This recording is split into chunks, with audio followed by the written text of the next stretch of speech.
022. Perkenalkan, nama saya Nafsa Dwi Kamila dengan NIM 1M022046. Di sini saya akan memaparkan materi saya dan kelompok saya yang berjudul Pancasila dalam Arus Sejarah Bangsa Indonesia. Sebelum saya masuk ke materi saya, izinkan saya memperkenalkan teman-teman anggota kelompok saya yang lain. Masya Allah.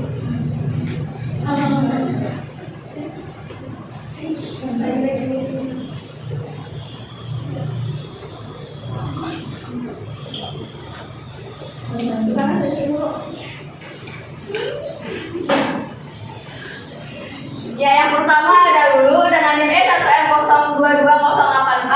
Selanjutnya ada Nur dengan NIM 1M022049, dan yang terakhir ada Evi dengan NIM 1M022085.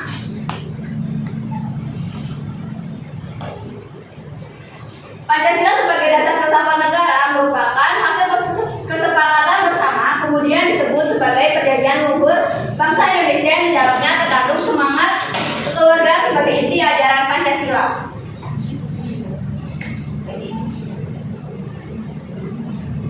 Nah, pada materi ini ada 5 subbab yang akan kami bahas. Yang pertama ada proses terbentuknya Pancasila, yang kedua ada alasan diperlukannya Pancasila dalam kehidupan berbangsa, yang ketiga ada sumber historis, sosiologis, dan politis Pancasila, yang keempat ada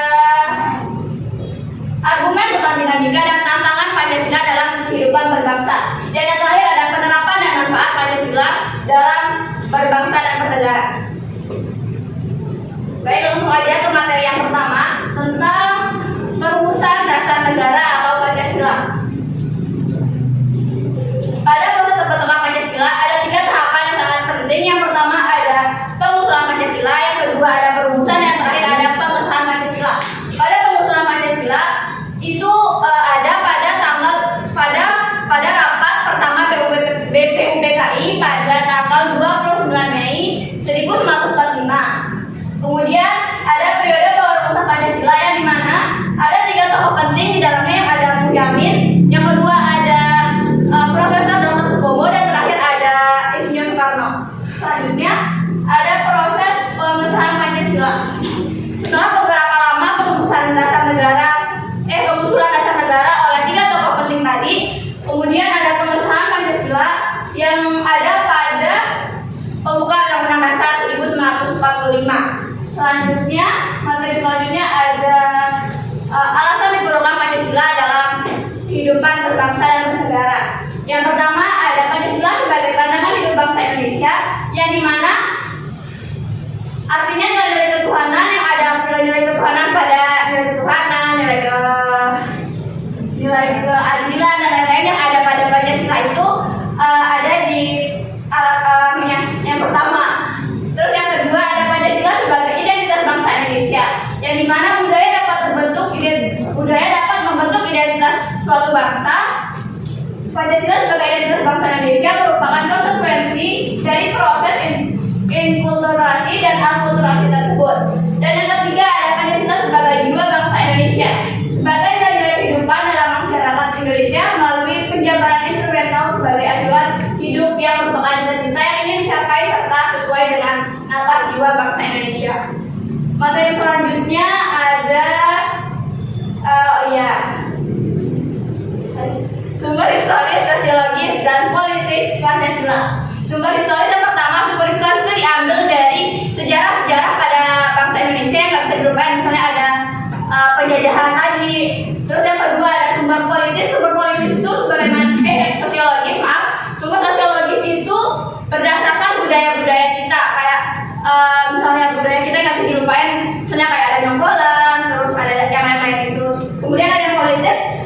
Yang politis itu sesuai dengan kerjasama dengan negara-negara yang di luar. Jadi kayak misalnya PBB, terus ASEAN gitu. Itu yang masuk sumber politis.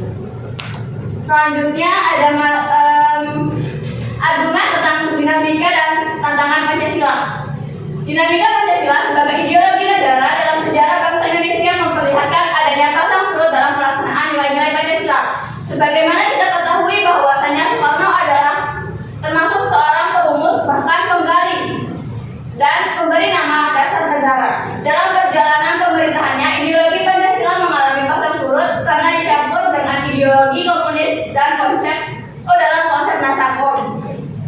selanjutnya ada tantangan. Tantangan terhadap Pancasila dalam kehidupan berbangsa dan bernegara. Salah satu tantangan terhadap Pancasila dalam kehidupan berbangsa dan bernegara yaitu meletakkan nilai-nilai Pancasila tidak dalam posisi sebenarnya, sehingga nilai Pancasila dapat menyimpang dari kenyataan berbangsa dan bernegara, dan itu akan menyebabkan sesuatu yang fatal bagi negara tersebut. Selanjutnya ada penerapan dan manfaat Pancasila dalam berbangsa dan bernegara. Penerapan Pancasila dalam bangsa Indonesia. Pancasila diterapkan dalam berbagai aspek kehidupan bernegara. Salah satunya sebagai pandangan hidup bangsa. Seorang warga negara hendaknya senantiasa melibatkan Pancasila dalam kehidupan sehari-hari. Misalnya dalam aspek ketuhanan, kita harus saling menghormati agama satu dengan agama yang lain. Terus aspek yang keadilan bagi seluruh rakyat Indonesia itu bisa diterapkan dalam, misalnya ada kasus yang kecil dengan kasus yang tinggi, itu harus disamaratakan cara penyelesaiannya oleh pihak-pihak aparat di sana. Oke, selanjutnya ada penerapan Pancasila. Ada yang pertama, ada dalam sila yang pertama yaitu kepada Nama Esa, mempercayai keberadaan Tuhan. Terus yang kedua ada kemanusiaan yang adil beradab. Di situ ada contohnya yaitu menetapkan manusia sebagai makhluk Tuhan dengan segala martabat dan hak asasinya. Maksudnya jadi kita tuh memperlakukan manusia dengan manusia itu sebagai manusia. Gitu. Misalnya kalau kita kerja di kayak misalnya di kantor atau segala macam tuh, mau bos, mau misalnya kayak yang ya karyawannya, terus cleaning service-nya kita harus menerapkan, dia juga kita harus menghargai sama manusia. Gitu. Terus yang terakhir ada yang ketiga ada Persatuan Indonesia. Di sana ada membina persatuan Indonesia dan kebudayaan yang berbineka tunggal ika. Selanjutnya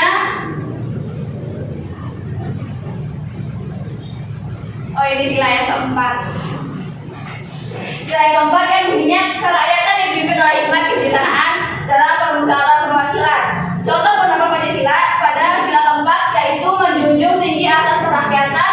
Terus yang kedua ada melaksanakan asas kerakyatan dengan akal sehat. Kemudian pada sila terakhir ada keadilan sosial bagi seluruh rakyat Indonesia, yang dimana contoh penerapannya dalam kehidupan sehari-hari. Yang pertama ada terus menciptakan kehidupan yang adil di segala bidang seperti politik, ekonomi, sosial, budaya, dan lain-lain.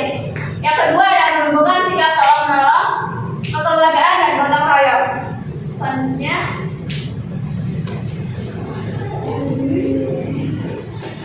manfaat Pancasila dalam berbangsa dan bernegara. Pertama, sebagai ideologi negara.